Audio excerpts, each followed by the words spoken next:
नमस्कार, मैं प्रधान शिष्य अजय और इस वक्त मैं अपनी उपस्थिति सेंट्रल यूनिवर्सिटी जम्मू में करवाया हूं और हिंदी विभाग में हूं और हमारे साथ बातचीत करने के लिए डॉक्टर शशांक शुक्ला जी हैं और इनसे कुछ खास मसलों पर हम बात करेंगे। सर, मैं ये बात करना चाहता हूं आपसे कि ये जो पुस्तक आपने लिखा है,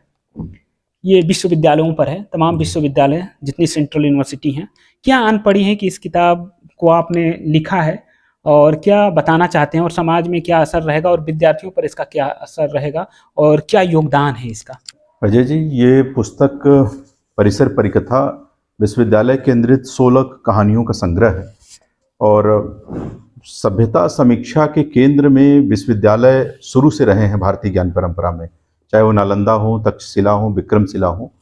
पश्चिम ने तो अपनी सभ्यता समीक्षा में कैम्ब्रिज, ऑक्सफोर्ड, येल वगैरह वगैरह विश्वविद्यालयों को रखा। भारत की जब नवजागरण की जो परंपरा शुरू हो रही थी उसमें भी विश्वविद्यालय कहीं केंद्रीय भूमिका में थे, लेकिन पता नहीं वो कौन से ऐसे कारण थे कि विश्वविद्यालय उस अपनी केंद्रीय भूमिका से हटते चले गए। ये जो परिसर परिकथा है, ये हिंदी साहित्य जगत में विश्वविद्यालय केंद्रित कहानी संग्रह का नितांत अभाव था, कोई भी संग्रह नहीं था। तो एक तो हिंदी साहित्य के अध्येता होने के कारण इस परिसर परिकथा का मैंने चयन किया, इसका निर्माण किया या इसका संपादन किया। लेकिन दूसरी जो चीज ज़्यादा मुझे परेशान करती रही कि विश्वविद्यालय को विमर्श के केंद्र में लाना है, क्योंकि ज्ञान के एक बहुत बड़े केंद्र विश्वविद्यालय रहे हैं और बिना भी इस सभ्यता को बिना विश्वविद्यालय से टकराए बिना उसके द्वंद्व के शायद हम मूल सत्य तक न पहुंच पाए, क्योंकि ज्ञान को बनाने वाली पूरी प्रक्रिया, ज्ञान के उत्पादन केंद्र विश्वविद्यालय हैं, जिसमें शिक्षक और छात्र मिलकर एक बड़ी सामाजिक समस्याओं का अपने अपने ढंग से निदान खोजते हैं। साहित्य का विद्यार्थी उसको भाव के धरातल पर खोजता है, मीडिया का विद्यार्थी उसको सामाजिक मुद्दों के धरातल पर खोजता है, समाजशास्त्र का विद्यार्थी अलग ढंग से। तो यानी विश्वविद्यालय एक बड़े ऐसे ज्ञान केंद्र रहे हैं, विमर्श के केंद्र रहे हैं, सभ्यता के केंद्र रहे हैं और उस पर बात होनी चाहिए। जैसे हमारे यहाँ ढेर सारे विमर्श तो हमने उत्तर आधुनिकता में चले, दलित, स्त्री, आदिवासी, ढेर सारे विमर्श चले, लेकिन विश्वविद्यालय और शिक्षा विमर्श के केंद्र में आए, इसलिए परिसर परिकथा की बुनावट की गई, इसके बारे में सोचा और मैंने इसमें लिखा है अपनी भूमिका में कि इन पीड़ाओं के बीच से गुजरते हुए